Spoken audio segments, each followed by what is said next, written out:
Olá, amigos, povo querido do meu Brasil, povo querido das nações. Olá, você que ama a palavra de Deus, seja muito bem-vindo. Que a graça do Senhor Jesus seja sobre a tua vida, a tua casa, a tua família, sobre os teus negócios e sobre o teu trabalho.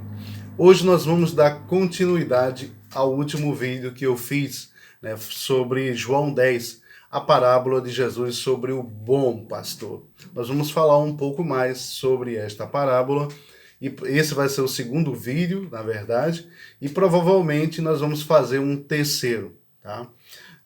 Vamos ler do começo para que a gente possa entender melhor.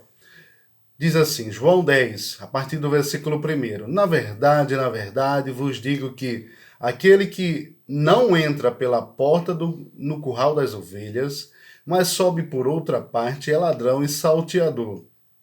Aquele, porém, que entra pela porta é o pastor das ovelhas.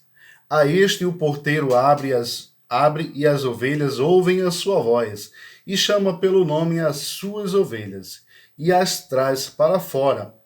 E quando tira para fora as suas ovelhas, vai adiante delas, e as ovelhas o seguem, porque conhecem a sua voz. No versículo 5, que é o que nós vamos focar hoje, nós vamos focar sobre a leitura dos versículos do 5 ao 10, tá bom? Diz assim, no versículo 5, mas de modo nenhum seguirão o estranho, antes fugirão dele, porque não conhecem a voz dos estranhos. Jesus disse-lhes esta parábola, mas eles não entenderam o que era que lhes dizia. Tornou, pois, Jesus a dizer-lhes, em verdade vos digo que eu sou a porta das ovelhas, disse Jesus. Todos quantos vieram antes de mim são ladrões e salteadores, mas as ovelhas não os ouviram.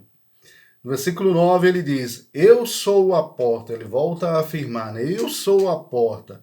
Se alguém entrar por mim, salvar-se-á, e entrará, e sairá, e achará pastagens. Versículo 10, para que a gente possa encerrar. O ladrão não vem senão a roubar, a matar e a destruir, e eu vim para que tenham vida e a tenham em abundância. No primeiro vídeo eu expliquei que a ovelha, né, é um animal de visão curta, é um animal que tem dificuldades de se defender, e por isso que Cristo se coloca como o bom pastor das suas ovelhas, o bom pastor daqueles que colocaram a sua vida diante de Deus. E nós falamos também que nessa parábola tem três personagens, né? O bom pastor, que é o próprio Jesus, o ladrão e a ovelha. São os três personagens ali principais. Mas eu quero focar, como eu falei para vocês, nos versículos hoje de 5 ao 10, né? E você também está convidado a assistir o primeiro vídeo para que você possa compreender um pouco mais sobre o que eu falei no primeiro vídeo. Diz assim, no versículo 5, Jesus disse, não seguirão o estranho. Então Jesus disse que as ovelhas dele não seguirão os estranhos, mas de modo nenhum seguirão o estranho. Antes fugirão dele, porque não conhecem a voz dos estranhos. Quem são os estranhos? O estranho que Jesus está falando. Os estranhos são os que ensinam heresias, são os que têm falsos ensinos, são os falsos profetas, os falsos mestres, os que têm outros interesses com relação às ovelhas, têm interesse na sua lã, na sua gordura. Mas Jesus disse que as ovelhas dele, né, não seguirão o estranho. Não seguirão os estranhos. Por quê? Porque as ovelhas de Cristo conhecem a sua voz. Como que nós vamos conhecer a voz de Cristo? Ouvindo a sua palavra, meditando na sua palavra, tendo relacionamento com Deus, né, tendo relacionamento com o Espírito Santo. É dessa forma que nós não somos enganados por alguns que existem por aí. Tá bom, gente? Mas o estranho Jesus já alertou nesta parábola, há mais de 2000 anos atrás, há cerca de 2000 anos atrás, para que as ovelhas tenham cuidado com o estranho, tá? Então ele faz um alerta aqui no versículo 5, sobre os estranhos, e ele diz que as suas ovelhas não seguirão, mas as suas ovelhas ouvem a sua voz. Então as suas ovelhas têm relacionamento com ele. As suas ovelhas conhecem a sua palavra. As suas ovelhas conhecem o seu ensinamento. No versículo, ainda no versículo 5 ele diz, fugirão do estranho, né? E depois ele diz, não conhecem a voz do estranho. É o que eu falei. As ovelhas de Cristo conhecem a sua voz, meditam na sua palavra, têm relacionamento com a sua palavra, têm relacionamento com o Espírito Santo de Deus, têm bons relacionamentos com outros homens de Deus, com outras mulheres de Deus, né? Então conhecem a sua voz. Se alguém começa a ensinar algo estranho, então o Espírito de Deus vai te despertar, vai alertar, trazer sobre você, sobre o teu espírito, um sinal de alerta. Opa, essa é a voz do estranho, que Jesus alertou. Então a gente precisa ter comunhão com Deus, ter relacionamento com Deus, para que não sejamos enganados pelo estranho, pelas vozes estranhas que existem em alguns lugares por aí. Vamos lá. No versículo 7, Jesus diz, Jesus é a porta das ovelhas, né?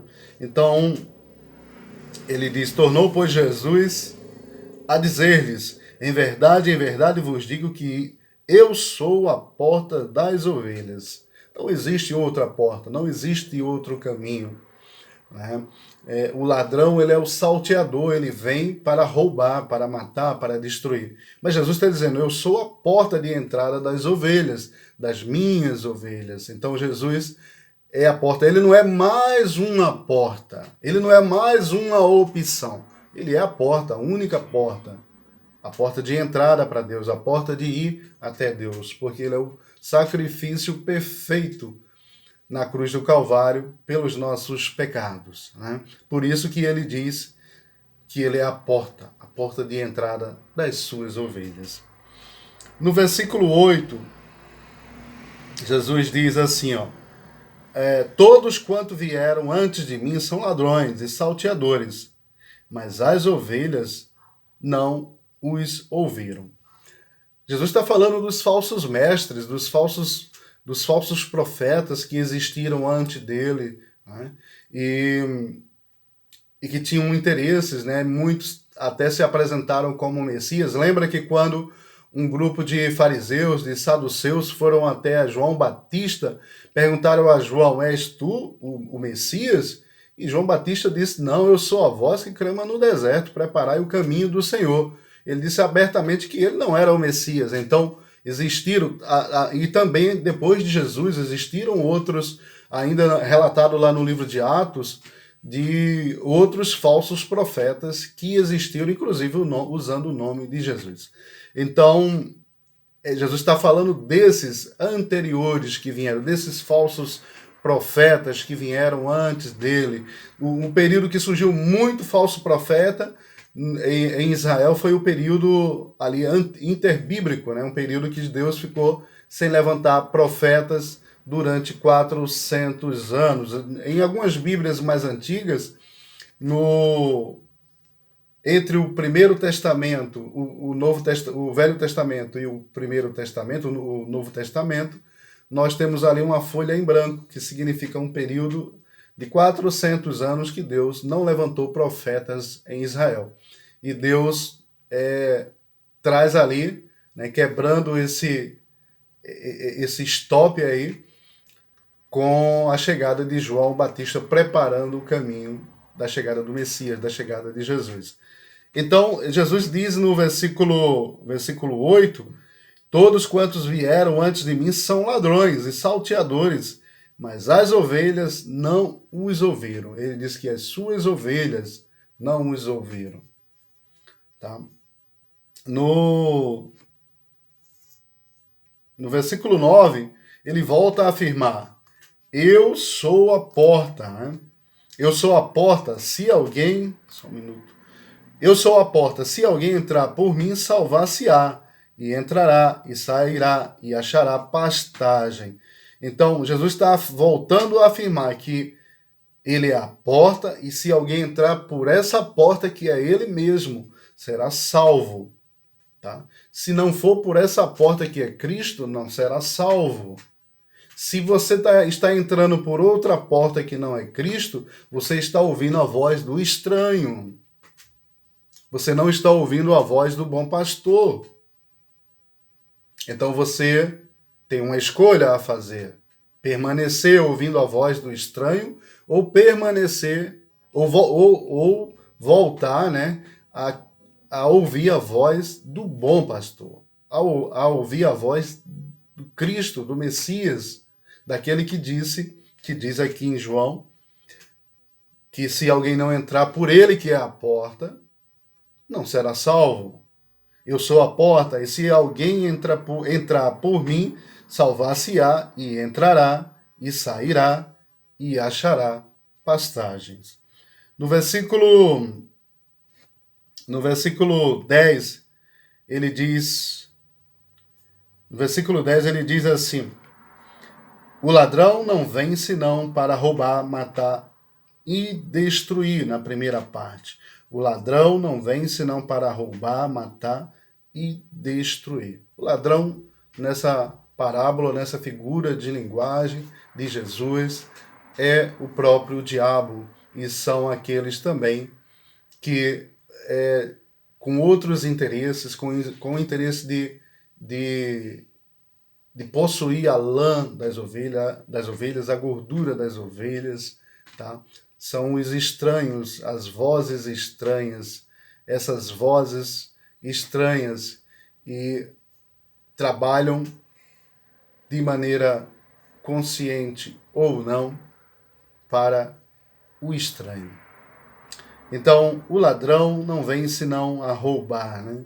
O ladrão de ovelhas, ele vem para roubar as almas e levá-las para o inferno. É esse o propósito do diabo: roubar, matar e destruir. A Bíblia diz que o diabo é o inimigo das nossas almas. Por que será que a Bíblia diz que o diabo é o inimigo das nossas almas? Porque as nossas almas, né, elas são eternas. Porque no grande dia, todos nós iremos um dia ressuscitar, ser ressuscitados por Cristo. Até mesmo aqueles que morreram sem Cristo, um dia serão ressuscitados e voltarão, e as suas almas voltarão ao seu corpo. O seu corpo que foi ressuscitado, serão ressuscitados por Deus e serão julgados, e aqueles que estão sem Cristo serão julgados para uma condenação eterna. Mas os que morreram com Cristo serão ressuscitados e as suas almas voltarão ao seu corpo físico e terão um corpo transformado, um corpo incorruptível como o corpo de Cristo. E essas pessoas estarão com Cristo no céu e também voltarão com Cristo à terra para reinar, para reconstruir a terra com Cristo durante o milênio. Então, você tem o poder de escolher, o livre-arbítrio de entrar pela porta das ovelhas, que é Cristo, ou de continuar ouvindo outras vozes estranhas por aí. Cuidado! O ladrão veio para matar, veio para roubar e destruir. Mas a Bíblia diz ainda no versículo 10, eu vim para que tenham vida e a tenham com abundância, disse Jesus. Ele veio para nos dar vida, vida para com Deus. Ele veio para nos restaurar, nos resgatar para Deus, para o seu Pai. Para que nós tenhamos vida, né? E vida com abundância. Tá? Nessa terra, nem sempre nós teremos uma vida plena de abundância. Mas quando estivermos com Cristo, nós teremos uma vida completamente, plenamente, em abundância, tá? Então, que você faça melhores escolhas, que você decida, que você ouça a voz do bom pastor, medite na sua palavra, frequente a sua igreja, frequente uma igreja séria, de um pastor sério, de uma pastora séria, ande com outros cristãos, com outros crentes verdadeiros, fiéis, que buscam, que vão te ajudar a crescer no Evangelho do Senhor Jesus, tá? Que a graça do Senhor Jesus seja sobre a tua vida, seja sobre a tua casa, a tua família, os teus negócios, que o Senhor resplandeça o seu rosto sobre ti e Ele te dê a paz todos os dias. Um grande abraço para você e toda a tua família.